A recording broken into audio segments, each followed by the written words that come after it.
ये है ना।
बिस्मिल्लाहिर्रहमानिर्रहीम।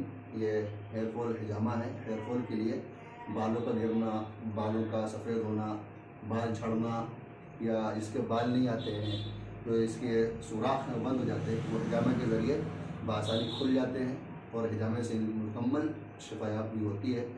तो इन्होंने अल्हम्दुलिल्लाह सर का हिजामा कराया है और इंशाअल्लाह बिल्कुल मुकम्मल शिफा होगी इंशाअल्लाह।